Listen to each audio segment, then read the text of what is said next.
మన ప్రభు అయిన యేసుక్రీస్తు వారి పరిశుద్ధ నామంలో కూడి వచ్చిన నా ప్రియులందరికీ నా హృదయపూర్వక వందనాలు తెలియజేస్తున్నానండి. మనం ఆగస్టు మాసం అంతా మనల్ని కాచి కాపాడి అనేక శోధనలు, సమస్యలు, ఇరుకులు, ఇబ్బందుల నుంచి విడిపించి మరొక నూతన మాసంలో ప్రవేశపెట్టినందుకు దేవునికి స్తోత్రం చెల్లిస్తున్నాను. రేవాళ్ళ తారీఖు 1వ తారీఖు 9వ మాసం 2025. దీనికి నాకు ఇచ్చిన తలంపుల మీద పంచుకుంటున్నాను. 1వ కొరింథీ 1వ అధ్యాయం 9వ వచనం ఇలా మాట్లాడుతుంది. పేజ్ నెంబర్ 146లో ఉంటుందండి, రైట్ సైడ్. అక్కడ ఏముంటుందంటే, మన ప్రభు అయిన యేసుక్రీస్తు అను తన కుమారుని సహవాసములకు మిమ్మల్ని పిలిచిన దేవుడు నమ్మదగినవాడు. దేవునికి వందనాలు చెల్లిస్తున్నాను. ఎంత గొప్ప మాటలు ఇవి! మధురమైన మాటలు, ప్రేమగల మాటలు, అద్భుతమైనటువంటి లేఖన భాగాలు. ఏమిటి?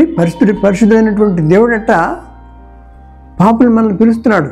సంఘంలోకి వచ్చాక మాట్లాడుతున్నాడు ఈ మాట. ఆయన సహవాసానికి మిమ్మల్ని పిలిచినవాడు నమ్మదగినవాడు. మనమే నమ్మదగిన మనం కాదు.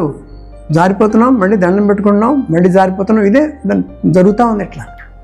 కానీ ఆయన కుమారుడితో మనం నడవాలంటే, ఆ సహవాసం చేయాలంటే ఏం జరగాలండి? We should accept our sins and దేవుని దగ్గర ఒప్పుకోవాలి. దేవుని దగ్గర మనం పాపాలను పశ్చాత్తాపడాలి. దానికి ఏం రాస్తున్నాడంటే, దీనికి విరుగుడు 1వ యోహాను 1వ అధ్యాయం 9వ వచనం, పేజ్ నెంబర్ 221 ఉంటుందండి. అక్కడ మన పాపములను మనము ఒప్పుకొని ఎడల ఆయన నమ్మదగిన వాడును నీతిమంతుడు కనుక ఆయన మన పాపములను క్షమించి సమస్త దుర్నీతులను మనల్ని పవిత్రులుగా చేయను. దేవుని మహిమ కలుగును. ఎంత గొప్ప వాక్యాలండి ఈ రెండు వాక్యాలు. చూస్తే మీరు గమనించండి. 1 కొరింథీ 1:9 కనెక్టెడ్ విత్ 1 జాన్ 1:9. 1వ తారీఖు 9వ మాసం. ఎంత యాక్సెప్ట్! చూడండి ఎంత అందంగా రాస్తున్నాడు. ఎలా నడగలం? Then we accept our sins and ask for forgiveness. ప్రభు నా పాపను క్షమించండి అన్నప్పుడే క్షమించాడు. క్షమించటకు సిద్ధమైన మనసు గలవాడు. మనం దౌర్భాగ్యం దిక్కులేని వారు అయినప్పటికీ మనల్ని ప్రేమిస్తున్నాడు ఇంకా. కాబట్టి మనం, మన కుటుంబాలు, మన పిల్లలు రక్షించబడాలండి. రక్షణ అంటే ఏదో కాదు. రోమన్స్ 10:9లో మాట్లాడుతుంది, యేసు ప్రభువుని నీ నోటితో ఒప్పుకొని దేవుడను మృతుల్లో నుండి రేపిన నిన్ను హృదయం ముందు విశ్వసించినట్టయితే నువ్వు రక్షించబడతావు. కాబట్టి అద్భుతమైన లేఖన భాగాలు మనం చూద్దాం. ఈ రెండింటికి తాళం చేయంటే నమ్మదగిన దేవుడు. 2 చోట్ల అదే మాట అంటున్నాడు చూడండి. నమ్మదగినవాడు, నమ్మదగినవాడు. మనమే నమ్మదగినవాడు కాదు.